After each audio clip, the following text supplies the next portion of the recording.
Hello everyone, welcome to legal law. ये हमारा English grammar rule revision का part 2 रहने वाला है। फर्स्ट पार्ट में हमने सब्जेक्ट वर्ब एग्रीमेंट और कुछ बेसिक इंपॉर्टेंट रूल्स डिस्कस करे थे। अगर आपने वो नहीं देखा है तो आप जाके देख सकते हैं, ठीक है। जो कि सब्जेक्ट वर्ब एग्रीमेंट सबसे फेवरेट टॉपिक होता है एग्जाम का और उसमें से ज़्यादा क्वेश्चंस आते हैं। वैसे ही एक्टिव पैसिव भी काफ़ी इंपॉर्टेंट टॉपिक रहता है, तो इसको भी डिस्कस करते हैं। तो देखो, हम क्विक रिवीजन करेंगे क्योंकि अब उतना टाइम नहीं है ना कि आप सब कुछ ऐसे डिटेल में पढ़ो, इसलिए आपको सिर्फ रिवीजन करनी है। आप पढ़ तो ऑलरेडी चुके होंगे ना सब। तो देखो, एक्टिव पैसिव में क्या होता है। एक्टिव में एक डूअर होता है और एक रिसीवर होता है, मतलब एक काम करता है और एक उस काम को रिसीव करता है। तो एक्टिव वॉइस में अगर हम देखेंगे तो जो डूअर होता है वो सब्जेक्ट का काम करता है और जो रिसीवर होता है वो ऑब्जेक्ट का काम करता है। उसी जगह अगर हम पैसिव में देखेंगे तो जो काम करने वाला इंसान है वो ऑब्जेक्ट बन जाता है और जिसके कॉन्टेक्स्ट में काम हो रहा होता है ना वो सब्जेक्ट बन जाता है। एक एग्जाम्पल से देखते हैं, राखी स्लेप्ट अमित। ठीक है, इसमें राखी सब्जेक्ट है क्योंकि राखी वो काम कर रही है, मतलब राखी थप्पड़ मार रही है अमित को, है ना। तो राखी रिसीवर हो गई है, तो यहाँ पे अमित ऑब्जेक्ट हो गया और राखी सब्जेक्ट हो गई है। अगर हम पैसिव वॉइस में देखेंगे तो अमित वॉज स्लैप्ड बाय राखी, तो जिसको वो थप्पड़ रिसीव हो रहा है वो सब्जेक्ट बन गया है और जो वो काम कर रहा है वो ऑब्जेक्ट बन गया है। ठीक है, और हम सब्जेक्ट वर्ब एग्रीमेंट में देख चुके हैं कि प्रेपोजिशन के बाद कुछ भी आता है वो ऑब्जेक्ट बन जाता है। ठीक है, फिर हम देखेंगे कि passive voice based on tense, मतलब हमें पैसिव वॉइस टेंस के बेस पे हम कैसे बना सकते हैं। तो पहले हम सिंपल प्रेजेंट टेंस देखते हैं, जिसको प्रेजेंट इंडेफिनिट टेंस भी कहा जाता है। तो एक्टिव वॉइस में क्या इसका वो रहता है, सब्जेक्ट प्लस वर्ब की फर्स्ट फॉर्म एस और ईएस और प्लस ऑब्जेक्ट। ठीक है, अगर इसी चीज को, मतलब ये एक्टिव वॉइस में दिया है, ये चीज दी है तो हम ये समझ लेंगे कि सिंपल प्रेजेंट में दिया है। अगर इसी की पैसिव वॉइस बनानी है तो क्या होगा, जो यहाँ पे सब्जेक्ट पहले था ना तो ऑब्जेक्ट पहले आ जाएगा। देखो, ये चीज हम यहाँ से समझ सकते हैं। अगर एक्टिव पैसिव में हमें करना है ना, तो अगर हमें कोई चीज एक्टिव में दे रखी है, सब्जेक्ट पहले है और ऑब्जेक्ट बाद में है, तो यहाँ जो होगा ना, अगर हम पैसिव बनाएंगे तो वो ऑब्जेक्ट पहले आ जाएगा और सब्जेक्ट बाद में आ जाएगा। ठीक है, और ऑब्जेक्ट सब्जेक्ट का काम करेगा और सब्जेक्ट ऑब्जेक्ट का काम करेगा। वही चीज यहाँ हुई है। एक्टिव वॉइस में सब्जेक्ट प्लस वर्ब की first form S E S plus object. ठीक है, इस सिंपल प्रेजेंट में था। पैसिव वॉइस बनाएंगे तो क्या होगा, object plus helping verb. Helping verb क्या हो जाएगी सिंपल प्रेजेंट टेंस में, is am are plus verb की third form plus by, preposition है। ठीक है, उसके बाद सब्जेक्ट, और वो सब्जेक्ट क्या बन जाएगा, ऑब्जेक्ट। ये मतलब आप कंफ्यूज मत होना, जो यहाँ पे सब्जेक्ट रहेगा ना वो पैसिव वॉइस में ऑब्जेक्ट का काम करेगा और जो यहाँ पे ऑब्जेक्ट रहेगा वो पैसिव वॉइस में सब्जेक्ट का काम करेगा। ठीक है, तो अगर हम सिंपल प्रेजेंट या प्रेजेंट इनडेफिनेट का जब भी ये बनाएंगे पैसिव वॉइस, तो जो हेल्पिंग वर्ब आएगी हमारी वो इज एम आर के साथ वर्ब की थर्ड फॉर्म आएगी। जैसे कि एग्जाम्पल देखो, बीज मेक हनी, तो यहाँ पे ये हमारा सिंपल प्रेजेंट में है, तो इसको हम पैसिव वॉइस बनाएंगे तो क्या हो जाएगा, हनी इज मेड बाय बीज। ठीक है, क्योंकि सिंगुलर था, इज आ गया है और मेक की थर्ड फॉर्म मेड आ गई है और बाय ऐड होता है पैसिव वॉइस में और बाकी सब सेम रहा है। ठीक है, देखो, he looks after his grandparents are looked after by him. ठीक है, इसका हो गया लुक्स का लुक्ड हो गया क्योंकि थर्ड फॉर्म हमने डिस्कस करी है, और यहाँ पे आर आ गया है क्योंकि इज एम आर यूज करना है ना। आई होप आपको समझ आ रहा होगा। तो अब बाकी ये चीज देख लेना, क्या ये सब्जेक्ट के क्या ऑब्जेक्ट रहते हैं, आई का मी, वी का अस, मतलब ये पूरा पढ़ लेना। ठीक है, देखो ये कुछ चीजें हैं, ये आप याद रख लो। एक्टिव वॉइस में ये है शी नोज हिम। ठीक है, अगर ये पैसिव वॉइस में बनेगा तो क्या होगा, शी नोज हिम, ये सिंपल प्रेजेंट है। अब अगर इसको पैसिव वॉइस बनाएंगे तो क्या आ जाएगा, ही इज, हिम का हो जाएगा ही और शी का हो जाएगा हर। हमने देखा था सब्जेक्ट बन जाएगा ऑब्जेक्ट, ऑब्जेक्ट बन जाएगा सब्जेक्ट। ठीक है, तो क्या होगा, he is known to her, क्योंकि कुछ वर्ब ऐसी होती है ना जिसके साथ एक स्पेसिफिक चीजें लगती हैं। तो यहाँ पे नोन बाय हर नहीं होगा, यहाँ पे नोन के साथ हमेशा टू आता है तो नोन टू रहेगा। ये इसलिए मैंने आपको बताया है क्योंकि अगर कभी ऐसा आ जाए ना करेक्शन में या सही चूज करने के लिए, तो ऐसा ऑप्शन आ सकता है कि he is known by her, और एक आ सकता है he is known to her. तो अगर आपको नहीं पता होगा तो आप बाय वाला लगाओगे कि सब में बाय लग रहा है, तो इसलिए मैंने ये चीज आपको बताई कि नोन के साथ हमेशा टू आएगा। सेम यहाँ पे हुआ, stamp collection interest me, active voice था I am interested in stamp collection, तो इंटरेस्ट के साथ क्या आएगा, इन, इंटरेस्टेड इन, ठीक है। फिर यहाँ पे आएगा this box contain 10 cigars, 10 cigars are contained in, तो कंटेन्स, कंटेन्ड के साथ इन, इंटरेस्टेड के साथ इन, नोन के साथ टू। ऐसे ही है people laugh at me, I am laugh at by people, ठीक है, लाफ्ट के साथ एट ही रहेगा, बस बाय ऐड हो जाएगा, ठीक है। यहाँ ये पढ़ लेना, जो प्रेपोजिशन एक्टिव वॉइस में है पैसिव वॉइस में वो जरूर ही आएगी, उसके साथ और भी लग सकती है पर वो कम नहीं हो सकती, मतलब जैसे लाफ्ड एट है तो लाफ्ड एट ही रहेगा, वो हटेगा नहीं, एक और प्रेपोजिशन लग सकती है।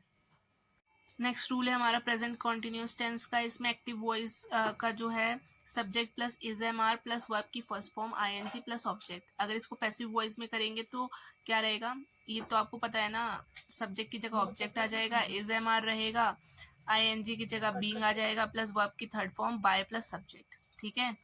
तो देखो इससे आपको क्या समझना है, अगर एक्टिव वॉइस में आपको आई एन जी लगा दिख रहा है कहीं पे तो वहां पे क्या आ जाएगा, इज एम आर के साथ बीइंग ऐड हो जाएगा और वर्ब की थर्ड फॉर्म तो पैसिव वॉइस में है ही, और बाय प्लस सब्जेक्ट, ठीक है। एग्जांपल देख लो, she is singing a song is being sung by her, तो मतलब जो भी हमें नॉर्मल बेस फॉर्म में दिया होगा वो थर्ड फॉर्म में हो जाएगा, ठीक है। He is cleaning the rooms are being cleaned by him.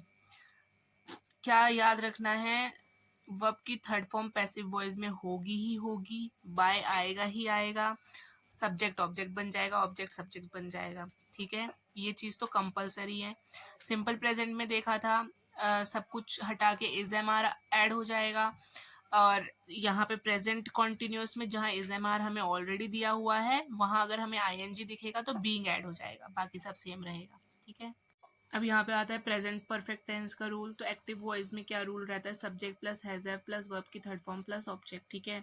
वही पैसिव वॉइस में अगर बनेगा तो ऑब्जेक्ट आ जाएगा पहले, फिर हैज हैव रहेगा, और फिर यहाँ पे क्या आ जाएगा, हैज हैव बीन, वर्ब की third form by plus subject, सारी चीज सेम रहेगी, बस बीन ऐड हो जाएगा, ठीक है। एग्जाम्पल देख लो, the PM has called on the president, the president has been, has के साथ बीन ऐड हो गया है, बाकी सब सेम रहा है। He has cancelled the deal, the deal has been cancelled by him, ठीक है। और प्रेजेंट परफेक्ट कॉन्टिन्यूस का कोई पैसिव नहीं बनता है। नेक्स्ट रूल है हमारा सिंपल पास्ट टेंस का। तो एक्टिव वॉइस में जो रूल है वो है सब्जेक्ट प्लस वर्ब की second form plus object. Passive voice में वो रूल क्या बन जाएगा, ऑब्जेक्ट आ जाएगा, वॉज वर ऐड हो जाएगा, वर्ब की third form by plus subject. देखो सिंपल प्रेजेंट में हमने देखा था इज एम आर ऐड हुआ था, ठीक है, और यहाँ पे हम देख रहे हैं कि वॉज वर ऐड हो रहा है।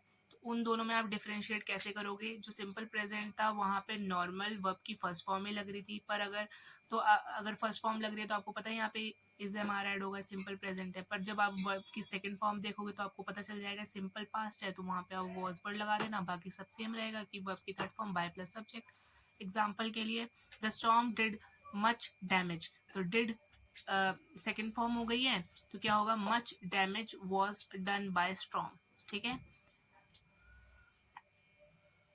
नेक्स्ट रूल है पास्ट कंटिन्यूस टेंस का। इसका एक्टिव वॉइस का रूल है subject plus was verb plus verb की third form, sorry, subject plus was verb plus verb की first form ING plus object. इसी को अगर हम पैसिव वॉइस में कन्वर्ट करेंगे तो क्या होगा, object plus was verb plus being plus verb की third form plus by plus object. तो क्या है, सब कुछ सेम है, आईएनजी जहां दिखा है वहां आपको बीइंग ऐड कर देना है, बाकी सब सेम है। अभी हम प्रेजेंट कॉन्टिन्यूस में भी यही देख के आ रहे हैं, बस डिफरेंस क्या है, वहां इज एम आर था, यहाँ वॉज वर है। रोजी was watering the plants, the plants were being watered bye रोजी। अब देखो क्या डिफरेंस है, रोजी वॉज, यहाँ सब्जेक्ट रोजी था जो कि सिंगुलर था तो यहाँ पे वॉज आया, यहाँ पे ये जो ऑब्जेक्ट था अब यहाँ सब्जेक्ट बन गया है द प्लांट्स, तो अब ये प्लूरल है तो यहाँ पे वर आ जाएगा, ठीक है। इतना तो आपको पता होगा ना। नेक्स्ट हमारा रूल है पास्ट परफेक्ट का, जिसमें एक्टिव वॉइस है subject plus had plus verb की third form plus object. Passive voice है ऑब्जेक्ट प्लस हैड, पीछे हमने देखा था हैज हैव के साथ बीन लग गया था, यहाँ पे हैड के साथ बीन लग गया है, बाकी सब सेम है, वर्ब की third form by plus subject. They had not informed us, we had not been inform by them, ठीक है। Same as present perfect continuous, past perfect continuous का भी पैसिव वॉइस नहीं बनता है। फिर आते हैं हम सिंपल फ्यूचर पे, यहाँ पे एक्टिव वॉइस है subject plus will shall plus verb की first form plus object. Passive voice बनाएंगे तो क्या होगा, object plus will shall plus be, ठीक है। विल शेल एक मोडाल है, इसके साथ बी लग जाएगा प्लस वर्ब की third form plus object. They will not celebrate Holi, Holi will not be celebrated by them. ठीक है। Future perfect active voice subject plus will shall plus have plus verb की third form plus object. Passive voice में क्या होगा, object plus will shall have been. जहां पे देखो क्या याद रखना है, जहां पे हैज हैव दिखेगा वहां पे बीन लगा दो, जहां पे आईएनजी दिखेगा वहां पे बीइंग लगा दो, जहां पे नॉर्मल कुछ भी नहीं दिखेगा वर्ब की फर्स्ट फॉर्म दिखेगी वहां इज एम आर लगा दो, जहां पे वर्ब की सेकंड फॉर्म दिखेगी वहां पे वॉज वर्ड लगा दो। बाकी कुछ भी याद नहीं रखना, इतना इतना ही याद रख लेना, आराम से आप एक्टिव पैसिव वॉइस को कर लोगे। ठीक है। तो क्या था, I shall have written the book will have been written by me. I we के साथ शेल लगता है, बाकी सबके साथ विल लगता है। ठीक है। फिर नेक्स्ट आता है, अगर हम मॉडल परफेक्ट का एक देखें रूल, तो एक्टिव वॉइस में subject plus modal helping verb plus have plus verb की third form plus object. Passive voice बनेगा तो object plus modal helping verb plus have been verb की third form plus preposition by मतलब plus object. अभी preposition क्या मतलब, bye bye हमारी preposition होती है जो अभी तक हम यूज कर रहे थे। तो Pintu should not have ignored Rinki, Rinki should not have been ignored by Pintu. तो ये जो शुड हो गया वो मॉडल हेल्पिंग वर्ब हो गई, हैव हमें लगाना ही था, बीन लगाना ही था, बाकी वर्ब की थर्ड फॉर्म प्रेपोजिशन ऑब्जेक्ट। ठीक है। ये भी लाइन पढ़ लेना।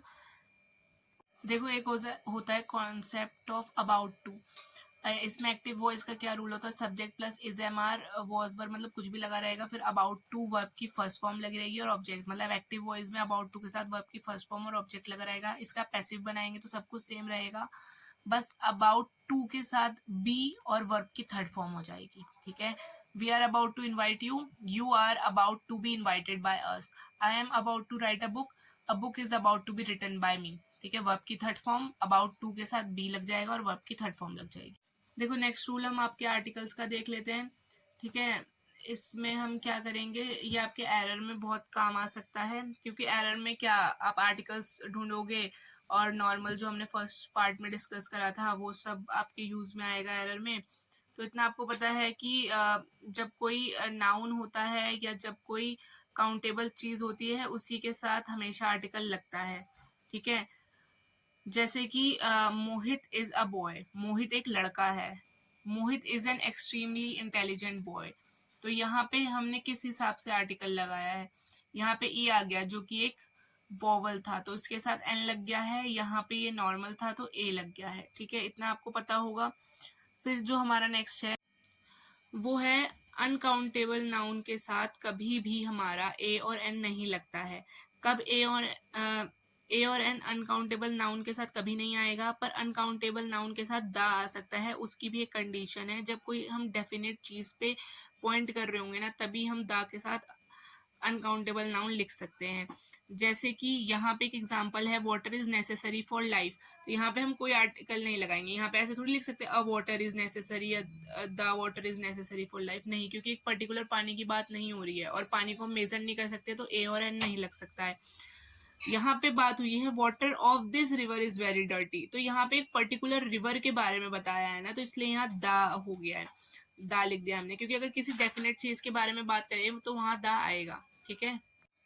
देखो ये पूरा आप पढ़ लेना, ये एक चार्ट है, ये सारे अनकाउंटेबल नाउन है, ये आपको कहीं भी दिखेंगे ना इनसे पहले ए और एन लगा होगा तो उसको तुरंत गलत कर देना, क्योंकि ये सारे अनकाउंटेबल नाउन है, इनके साथ कभी भी ए और एन का यूज नहीं होगा। ठीक है।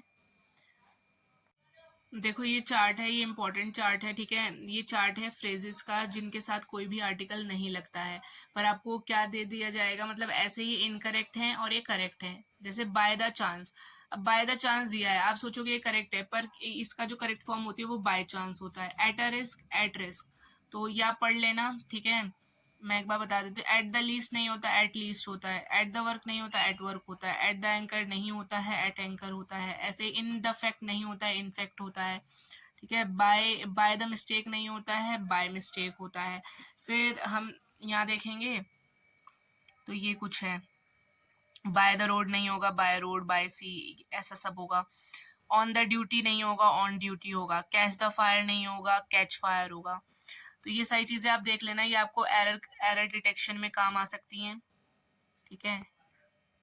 देखो नेक्स्ट जो आपको याद रखने जैसी चीज है वो ये है, ये ऑर्डर फॉर्म आप याद रखना। जैसे हम कुछ एड्रेस कर रहे हैं किसी के लिए, सिंपल अगर हम किसी को क्रेडिट दे रहे हैं तो हम कैसे करेंगे, पहले सेकंड फॉर्म से स्टार्ट करेंगे, फिर थर्ड, फिर अपने आप को वो करेंगे। मतलब देखो सेकंड फॉर्म क्या होती है, यू। थर्ड मतलब हम किसी थर्ड पार्टी के बारे में बात कर रहे हैं, और फर्स्ट होता है आई या वी, मतलब हम अपने बारे में डिनोट कर रहे होते हैं। ठीक है।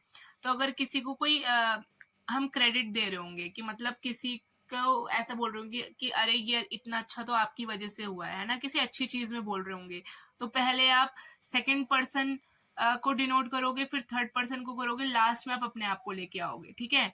पर अगर उसी जगह कोई गलती हुई है, क्राइम या मिस्टेक कुछ हुआ है, वहां पे पहले आप अपने आप को रखोगे, फिर सेकंड पर्सन को रखोगे, लास्ट में थर्ड पर्सन को रखोगे। ठीक है। एग्जाम्पल देख लो, you, I and Amit have decided to embark upon a venture. अब एम्बार्क अपॉन का क्या मतलब होता है, बिगिन, मतलब किसी चीज को शुरू करना। तो यहाँ पे किसी अच्छी चीज की बात हो रही थी, कोई नई चीज शुरू होने की बात हो रही थी, तो मतलब एक क्रेडिट दिया जा रहा था किसी को। तो यहाँ पे क्या होगा, यू, आई एंड अमित नहीं होगा, यहाँ पे होगा यू, अमित एंड आई। पहले सेकंड पर्सन, फिर थर्ड पर्सन, फिर फर्स्ट पर्सन। ठीक है। फिर यहाँ पे है you, she and I have made a mistake. अब यहाँ पे मिस्टेक की बात आ रही है तो पहले फर्स्ट पर्सन आएगा, फिर सेकंड पर्सन आएगा, देन थर्ड पर्सन। तो I, you and she have made a mistake. ठीक है। अब इसके बाद हम एडजेक्टिव के कुछ रूल्स यहाँ पे डिस्कस कर लेते हैं। ठीक है। देखो दो वर्ड होते हैं, हार्ड और हार्डली। हार्डली मतलब होता है ना के बराबर, और हार्ड होता है मतलब कोई चीज कठोर। ठीक है। तो दो एग्जांपल हैं, the surface was very hard, I hardly go to school. तो देखो हार्डली जो है ना वो अपने आप में एक नेगेटिव सेंटेंस है, ना के बराबर। तो अगर हार्डली के साथ आपको एक और कोई नेगेटिव सेंटेंस दिख जाए ना, नेवर, नो, ऐसा कुछ, तो आप मान लेना वो एक एरर है, क्योंकि हार्डली अपने आप में नेगेटिव है, इसके साथ और कोई नेगेटिव सेंटेंस नहीं आएगा। वैसे ही लेट वर्सेस लेटली होता है।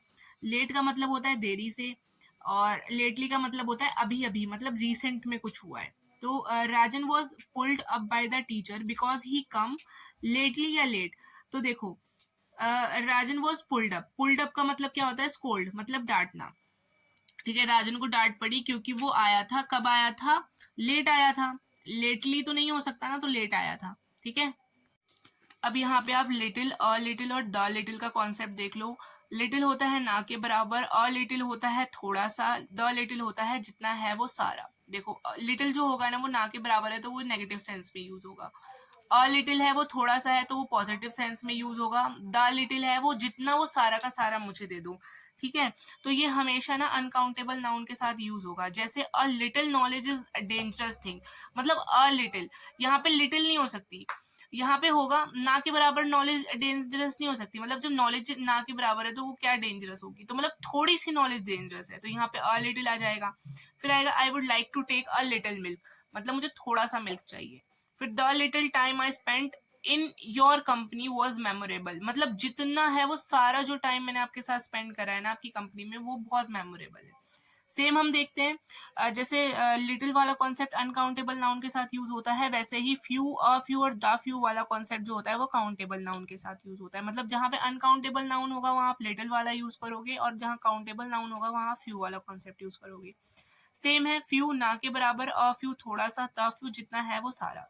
एग्जाम्पल देख लेते हैं, the doctor advise me to take a rest for a few days, मतलब थोड़े दिन के लिए रेस्ट बोला है डॉक्टर ने। ना के बराबर दिन तो नहीं हो सकता है, जितने हैं वो सारे दिन भी नहीं हो सकता है, तो कितना, थोड़े से दिन के लिए। The show was called off because few people turn up to see it. देखो शो कॉल्ड ऑफ हो गया मतलब कैंसिल हो गया। ठीक है। इससे आपकी थोड़ी वोकैब भी याद हो जाएगी। कॉल्ड ऑफ का मतलब कैंसिल होता है। तो the show was called off because few people turn up to see it.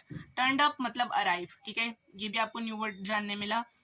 तो जब शो को हमने कैंसिल कर दिया तो मतलब ना के बराबर लोग आए थे तभी तो कैंसिल कर दिया, अगर थोड़े से आए होते तो नहीं, क्यों कैंसिल करता कोई, तो ना के बराबर आया था तो फ्यू। ठीक है। फिर आ गया है हमारा मच, हमारा यूज होता है अनकाउंटेबल नाउन के साथ, मेनी हमारा यूज होता है प्लूरल नाउन के साथ। फिर आता है फर्दर और फार्दर। फर्दर होता है इन एडिशन टू, मतलब कुछ एक्स्ट्रा ऐड होना। फार्दर होता है एट अ ग्रेट डिस्टेंस, मतलब कोई चीज बहुत दूर है तो वो बहुत फार्दर है हमारे से। ठीक है। जैसे है clock tower is not farther, मतलब क्लॉक टावर दूर नहीं है। I didn't receive any further order, मतलब हमें कोई एक्स्ट्रा ऑर्डर नहीं मिला है। समझ रहे हो ना आप, मैंने हर चीज़ आपको एग्जाम्पल के साथ समझा दी है जिससे आपको कंफ्यूजन ना हो। उसके बाद हमारा जो आता है लेटर और लेटर।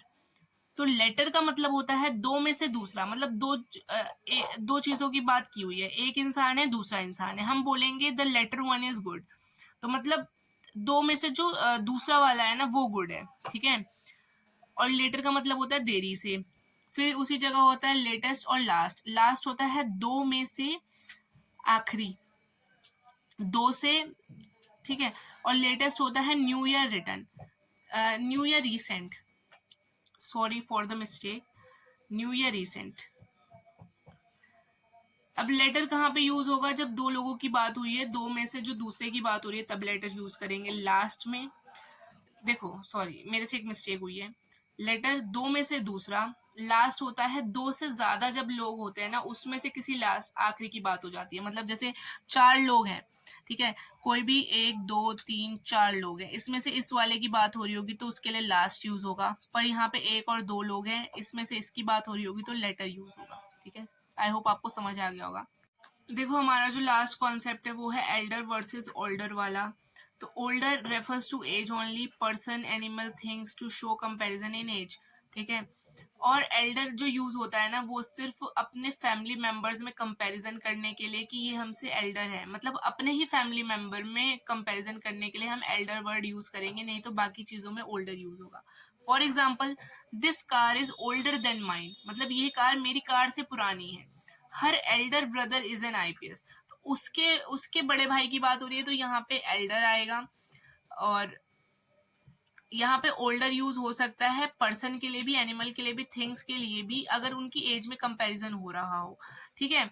अगर मतलब कोई थर्ड पर्सन होता जो हमारी फैमिली से रिलेटेड नहीं होता तो वहां पे हम ओल्डर लगा सकते थे, पर अगर कोई ऐसी किसी ऐसे पर्सन की एज में कंपैरिजन करना है जो हमारी फैमिली से रिलेटेड है तो वहां पे एल्डर आएगा, ठीक है। ये एग्जाम्पल हो गए थे, आई होप आपको समझ आ गया होगा। तो ये वीडियो हमारी यहीं पे एंड होती है। जितना मुझे इम्पोर्टेंट लग सकता था, मतलब इस टाइम पे इम्पोर्टेंट तो ऐसे पढ़ने को तो बहुत कुछ है, पर जिससे ये है कि आपके एग्जाम में आने के चांसेस हैं, तो मैंने उसको पढ़ाने का ट्राई करा था। तो आप ये वीडियो भी देख लोगे तो आप कुछ हद तक क्वेश्चन अच्छे खासे एग्जाम में कर आओगे इंग्लिश सेक्शन में, ठीक है। तो इससे आपकी काफी रिवीजन हो गई होगी। और आपको ये वीडियो कैसी लगी आप कमेंट्स में ज़रूर बताना, और अगर आपने एंड तक देखी है तो प्लीज़ वीडियो को लाइक करना, चैनल को सब्सक्राइब कर लेना, और all the best guys, see you in next video.